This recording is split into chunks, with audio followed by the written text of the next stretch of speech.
Hey everyone, welcome.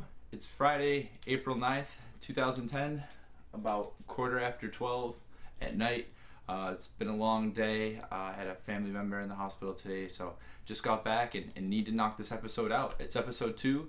It's Talk Futsal. I'm Ryan Knapp, the founder and director of Buffalo Futsal, located in what used to be sunny and now is apparently going to be 40 degrees and snowing Buffalo, New York tomorrow morning.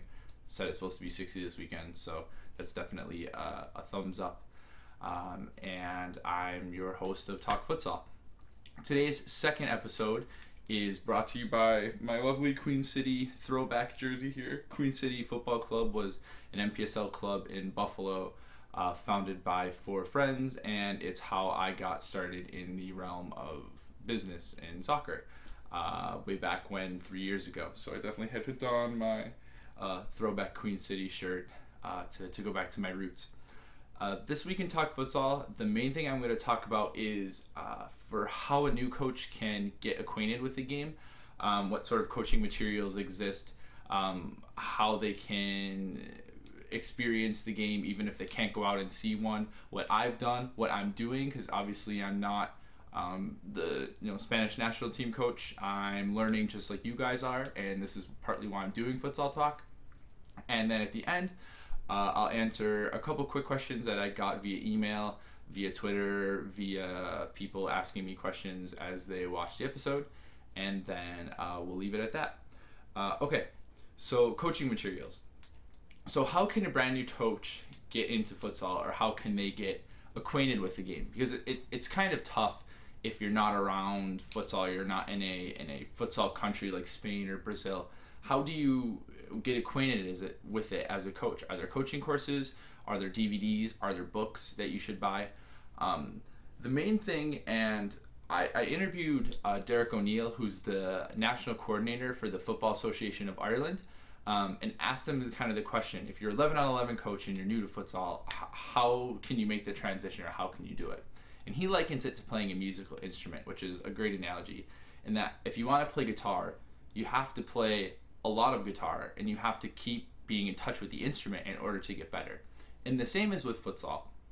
Really, if you have a team and you're a coach, just get them in a league. Don't worry about what position, what formation should I play, or what should I do, or what should I be worried about. Just get the kids in a league and just tell the parents and tell the kids that, look, we're going to try futsal, and the kids are going to learn, and you're going to learn as a coach. And that's really important.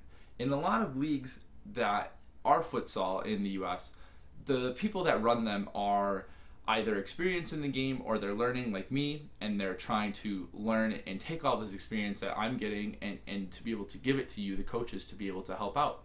And maybe it's something where you guys can learn together. But the important thing is just get in and play.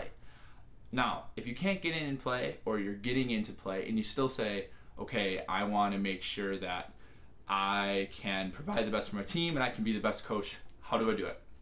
I'll give you a couple quick tips, and then just look down at my watch to make sure I'm not going too far overboard. The first is to use YouTube. YouTube's great, and actually what I'm going to start doing is doing a little bit of sort of chalk talk game film with YouTube. And behind me is a Maoli and Boomerang game from like 2007, 2008 that features Falcao, who's considered to be the greatest futsal player in the world, and Schumacher, who plays for, now it's Interview Madrid, or no, it's Interview Movistar in Spain, but he's Brazilian, and he's considered to be one of the top 5 futsal players in the world. Use YouTube, watch the videos, see how the players play, see what they do, and use that. It's really a great resource, and there's also some great coaching videos that already exist on YouTube that you can watch for positioning, for plays, for basic drills and tips and tricks. And these are also some things that I'll cover in future episodes of Futsal Talk. The other thing is, if you've taken 11-on-11 classes, so 11-on-11 classes, I have my E license, which is essentially the lowest one you can get in the US. I'll be getting my D this year. But if you're taking an 11-on-11 class, inside there's a lot of things on small-sided games, so you can definitely use that in terms of futsal. But also the basics like trapping, passing, shooting, those all really pertain in either 11-on-11 or futsal. So take a normal 11 on 11 class if you've never taken one, and just get one of the badges. E-badge is the easiest, there's no prerequisite for it. And use that as sort of a stepping stone to get the basic skills if you definitely don't have it. I recommend that even before you even look to do a futsal badge. Futsal specific things, what I recommend is, what I do is I actually keep, as I'm going through and trying to create an ebook for my coaches, I go through and I keep my own notebook. So when I watch videos on YouTube or I go through and do match film, I keep all of my notes and diagrams in that. It's a great way to make sure you have all your things in one place. Specific futsal books, I bought the futsal training system. To be perfectly honest, I was pretty disappointed with it. It's got some decent formation stuff in the background, but other than that, I mean, it's kind of basic stuff that I learned in an e-course, and some of the stuff seems a little weird. It was written by Ricardo Luciana Ferreira, who is like a really famous futsal coach in Brazil, and it was translated into English, which you can note sometimes in the translation. So if you want to pick this up, it's not great, it's okay. I also use a DVD that was given to me by Derek O'Neill from the Irish Futsal Association, which is called FAI Futsal Coaching DVD. It's really, really good. I'm a visual learner. Books are okay, but I'm definitely a very visual learner, which is why I watch a lot of, as I turn this on, why I watch a lot of YouTube videos. That definitely helps me. And the other thing that I'm going to be doing is going to, hopefully next year, we'll be kind of touring FAs, Brazil, Ireland, England, Spain, and taking their futsal or football sala or whatever they call the game in their country and taking their classes.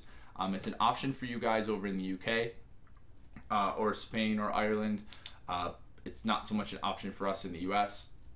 The US currently does not have a futsal coaches certification course or training course. It does have a referee certification course, but it does not have a coaching certification course, and that's something that I personally want to develop within the next couple of years as my knowledge of futsal goes up. And those are really the basic things that you can do, and sort of my tips or tricks for that.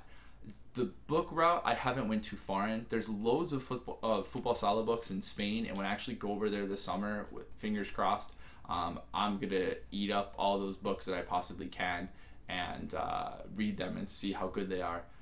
Trying to get them from Amazon in the US is really a huge pain in the ass, and I could just get them as easily in Spain, or as easily have my friends go out in Spain and get them for me and send them over. So that's something I'm going to be doing, so be on the lookout for that.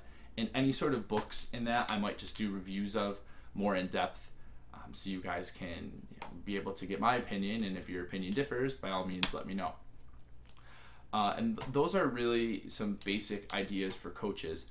As I alluded to, the US does not have a coaching class. And actually, I got an email from Kip, who's in the UK, and he was talking about the need for more classes in the UK aside from the level 1 futsal certification. And that's something that I know is definitely lacking in the UK. And in the US, we just don't have anything. And I'm not even sure in Canada how that works. I guess I'll have to check that out, and I'll be sure to let you guys know. So that's something that definitely needs to be worked on. But for coaches, really the main point is to just get involved, look at the game, watch the game in any way you can. You're not going to see it on TV, but get some old videos, see if you can download some old futsal video or old futsal games. Go on YouTube. The Liga Nacional de Fútbol Sala, the LNFS, I'll put the link in the YouTube video, has a great presence on YouTube, and they post the best goals, I was going to say los mejores goals, but the best goals, the best saves, highlights, clips from games, so you can see positioning and you can see that stuff. And use that. And also just try to find people on Twitter or on Facebook or on YouTube, or contact me or email people and see, and they're usually pretty good about sharing their materials. So that's really my advice for brand new coaches. Get involved, see what's out there on the internet, and use it to your advantage. And when you come to a point that you need to be able to progress, hopefully we'll be at that point together, and I can make a coaching course, or we can make a coaching course together. Or if you're interested, get in touch and we'll make one together.